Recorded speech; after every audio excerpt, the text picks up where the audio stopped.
India Legal presents Courts Roundup.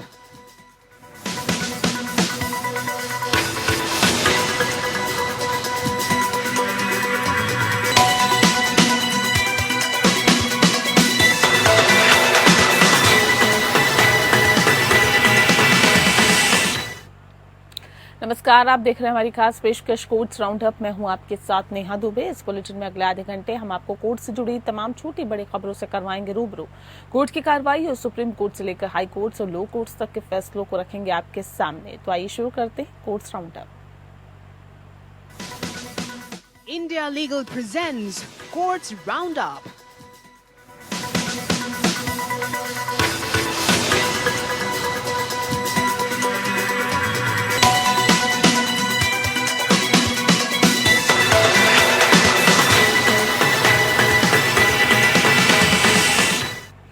Supreme court की 9 जजों की पीठ ने इस मुद्दे पर अपना आदेश सुरक्षित रख लिया है कि क्या खनिज अधिकारों और खनिज युक्त भूमि पर कर लगाने के राज्यों का अधिकार बरकरार रखने वाले उसके 25 जुलाई के निर्णय को केवल भावी प्रभाव से ही लागू किया जाना चाहिए। Chief justice DY Chandrachud, justice Hrishikesh Roy और justice Abhay Oka, justice BV Nagarathna, justice JB Pardiwala, justice Manoj Mishra, justice Ujjal भुइया,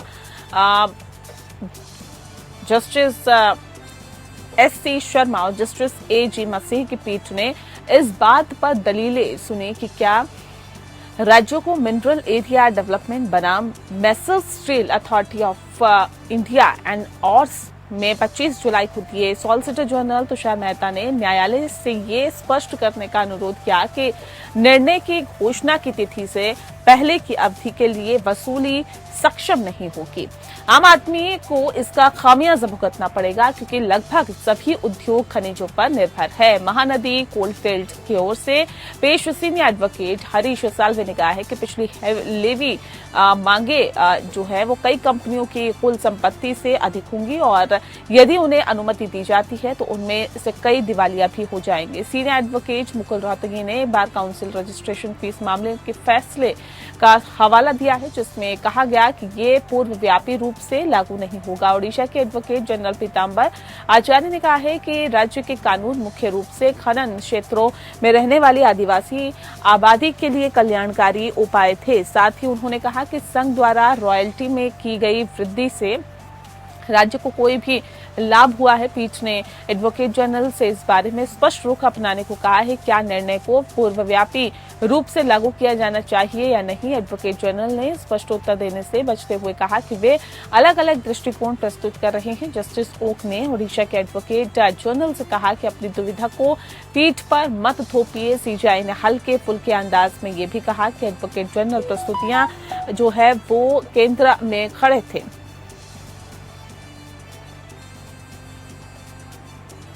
बता दें आपको कि इस मोड़ पर एडवोकेट जनरल ने कहा है कि राजस्थान और मध्य प्रदेश जैसे राज्य भावी प्रभाव के पक्ष में हैं और झारखंड यूपी में पूर्वव्यापी प्रभाव की मांग की है।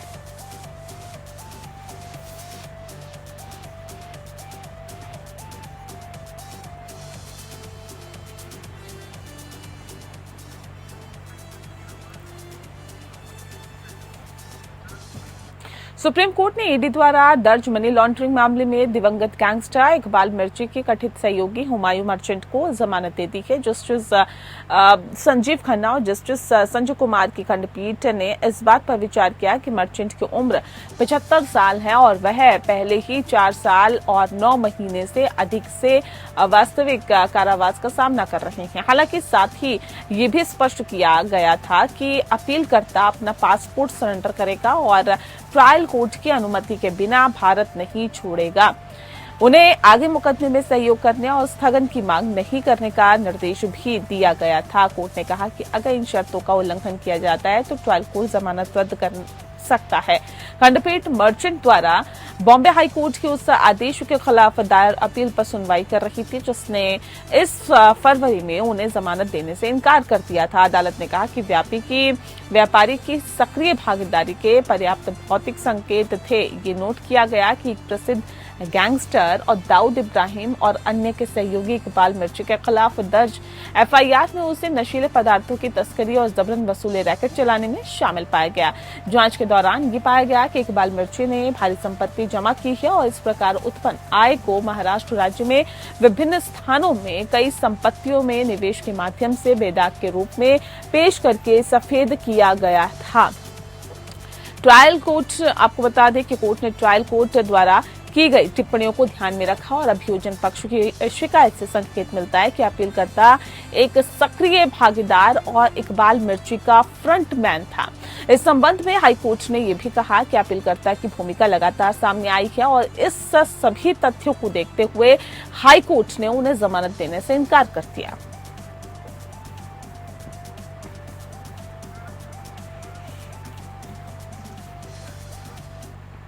दिल्ली कोचिंग हादसे में के अंदर हाईकोर्ट में सुनवाई हुई है और इस बीच हाईकोर्ट ने दिल्ली सरकार और एमसीडी को जमकर फटकार लगाई है। कोर्ट ने पूछा कि आपके पास नाले और नालियों की साफ सफाई का कोई प्लान है?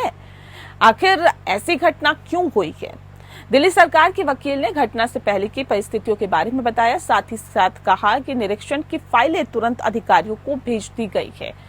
हाईकोर्ट ने एमसीडी कमिश्नर, जिले के डीसीपी और जांच अधिकारी को भी फाइलों के साथ ही अगली सुनवाई पर कोर्ट में पेश होने का आदेश दिया। साथ ही सभी पक्षकारों से गुरुवार तक जवाब दाखिल करने को भी कहा। इसके अलावा राजेंद्र नगर के सभी अतिक्रमण को शुक्रवार तक हटाने का भी आदेश दिया।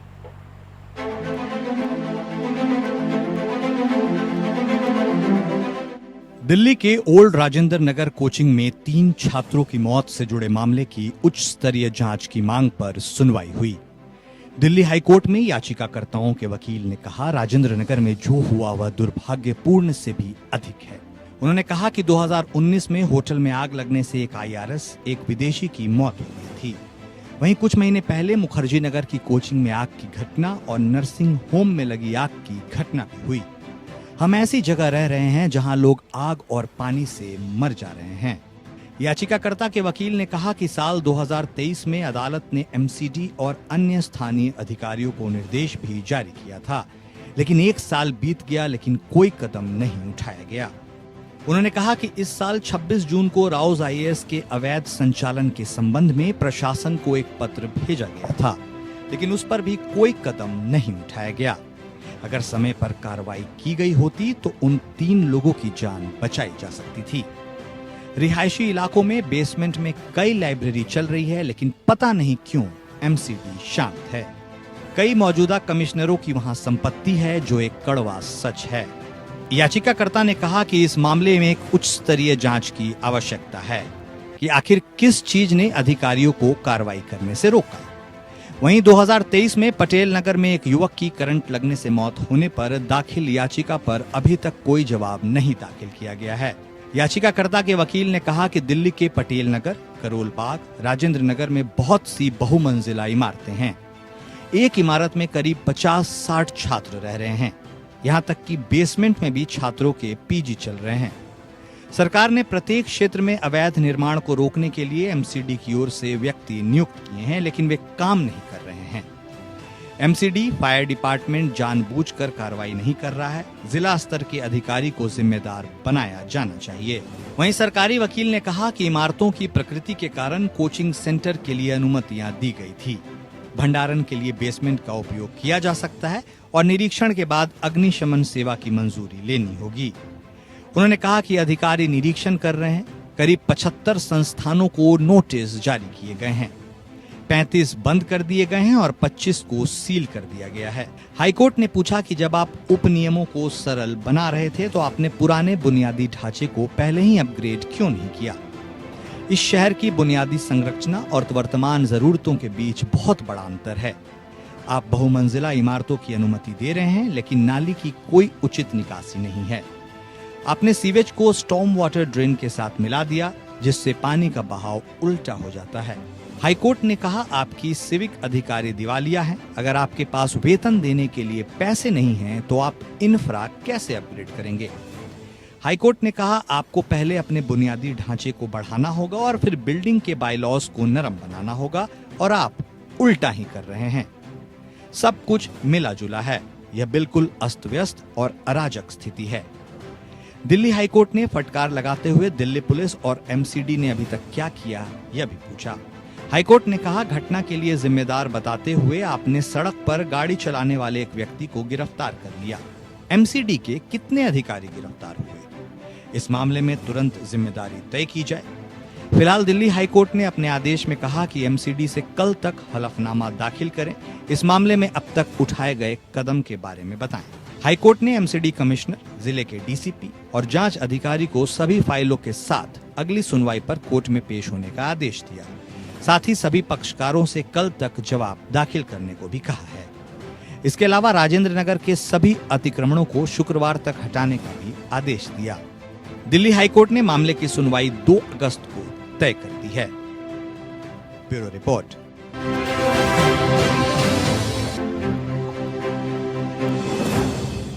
प्रोबेशनरी आईएएस अधिकारी पूजा खेडकर की अग्रिम जमानत मामले में पटियाला हाउस कोर्ट में सुनवाई हुई।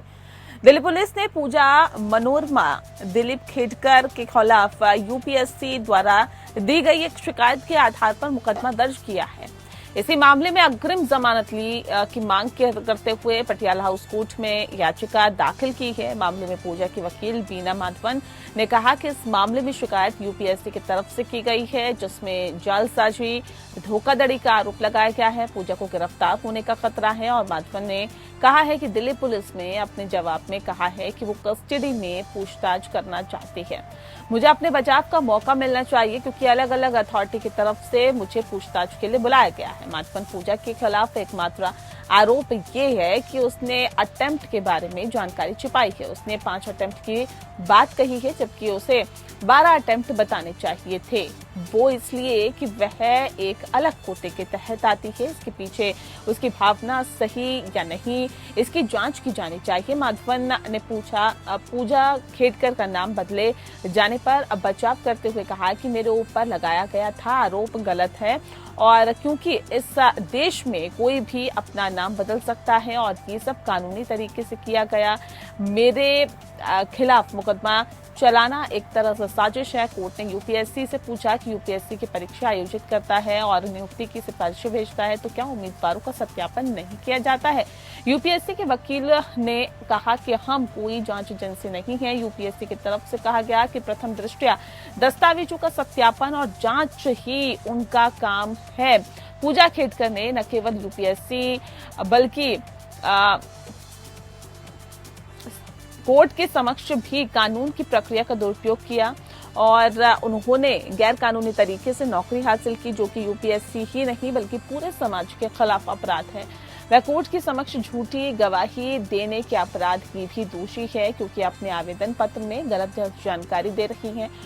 उनको इसकी पूरी जानकारी है, वह अपराध कर रही है। मामले में दिल्ली पुलिस ने पूजा खेडकर के अग्रिम जमानत याचिका का विरोध करते हुए कहा कि अगर पूजा को अग्रिम जमानत दी गई तो वो जांच में सहयोग नहीं करेगी।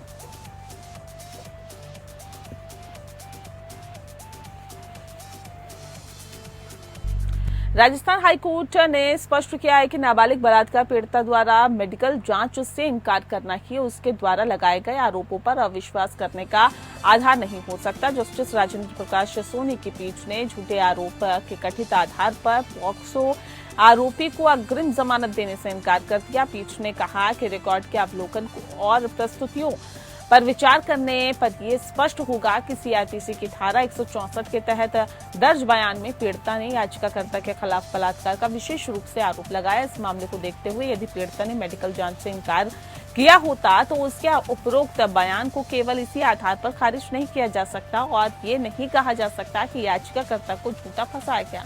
मजिस्ट्रेट के समक्ष अपने बयान में लड़की ने आवेदक के खिलाफ बलात्कार का विशेष रूप से आरोप लगाया। हालांकि आवेदक को झूठे आरोप में फंसाने का आरोप लगाते हुए जमानत मांगी गई, जिसमें इस तथ्य को उजागर किया गया कि लड़की ने कोई भी मेडिकल जांच कराने से इनकार किया था। कोर्ट ने इस तथ्य को नकार दिया और कहा कि मजिस्ट्रेट के समक्ष आवेदक के खिलाफ लड़की द्वारा लगाए गए बलात्कार के आरोप स्पष्ट आरोप के मद्देनजर मेडिकल जांच कराने से इनकार करना उस बयान को नकारने का एकमात्र आधार नहीं हो सकता है। ये नहीं कहा जा सकता कि आवेदक को झूठा फंसाया गया था। इस पृष्ठभूमि में कोर्ट ने कहा कि समग्र तथ्यों और परिस्थितियों के साथ साथ अपराध की प्रकृति और गंभीरता को देखते हुए आवेदक को अग्रिम जमानत नहीं दी जा सकती। कोर्ट ने आवेदन खारिज कर दिया गया है।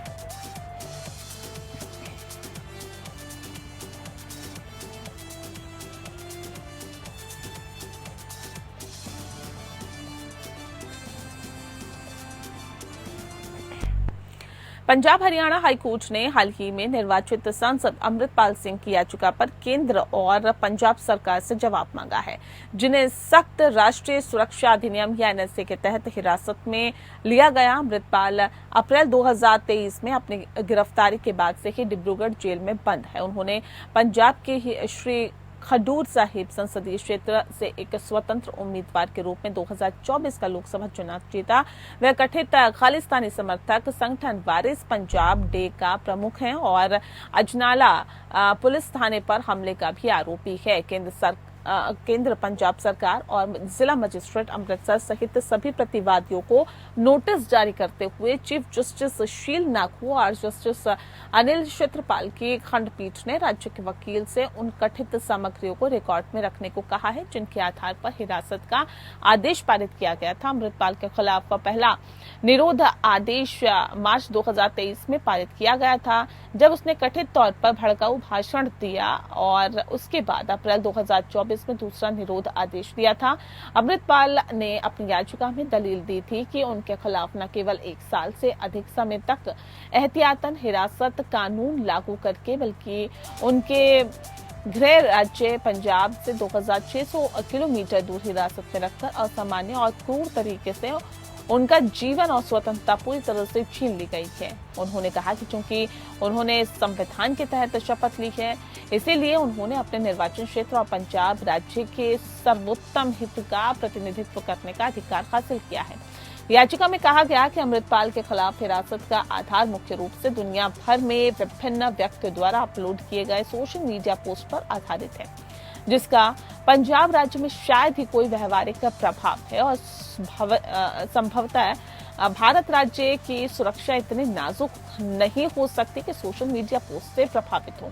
अदालत ने अमृतपाल की ओर से पेश सीनियर एडवोकेट RS बैंस से पूछा कि क्या हिरासत आदेश पारित करने में अधिकारियों द्वारा कोई प्रक्रियात्मक चूक हुई है। सवाल का जवाब देते हुए सीनियर एडवोकेट ने जवाब दिया कि जिस सामग्री पर निरोध आदेश आधारित है, वे केवल तीसरे व्यक्ति के सोशल मीडिया पोस्ट है।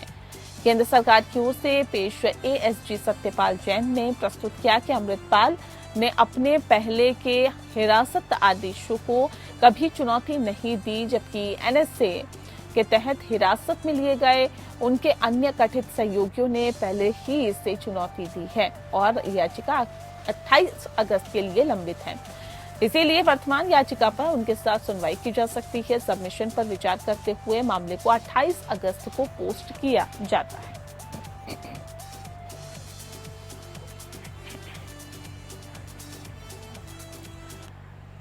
वहीं जिला उपभोक्ता विवाद निवारण आयोग लुधियाना की खंडपीठ ने बहरोज बिरयानी और स्विगी को वेज बिरयानी के बजाय चिकन बिरयानी देने के लिए उत्तरदायी ठहराया है। उनके द्वारा शिकायतकर्ता की शिकायतों को ठीक से संबोधित नहीं किया गया। बताया भी जाता है कि जिससे उपभोक्ता संरक्षण ई-कॉमर्स निगम और 2020 के तहत ग्राहक के अधिकारों का उल्लंघन हुआ है। शिकायतकर्ता ने बहरोज बिरयानी से मसालेदार सब्ज बिरयानी, हैदराबादी वेज बिरयानी का ऑर्डर दिया। स्विगी के जरिए ऑर्डर दिया गया और बॉक्स खोलने पर उसने पाया कि उसमें नॉन वेज बिरयानी थी। शिकायतकर्ता ने महसूस किया कि ये प्रस्ताव भावनात्मक और धार्मिक नुकसान को संबोधित करने में विफल रहा।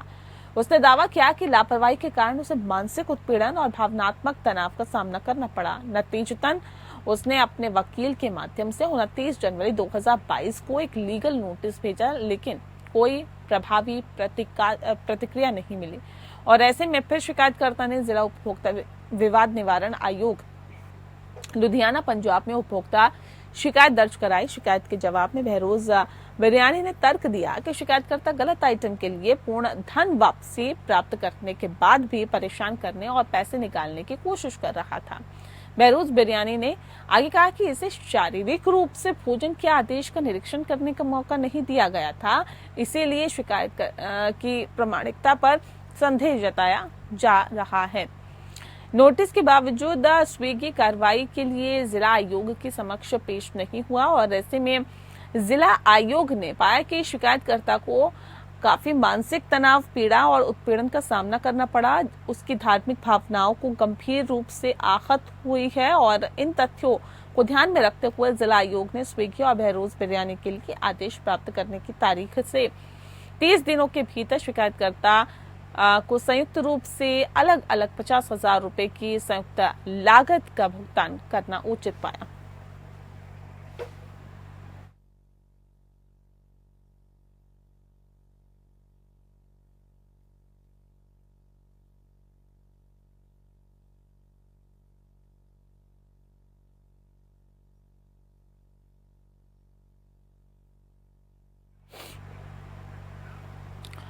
और इसी के साथ फिलहाल इस बुलेटिन में इतना ही। मुझे दीजिए इजाजत। नमस्कार। India Legal presents Courts Roundup.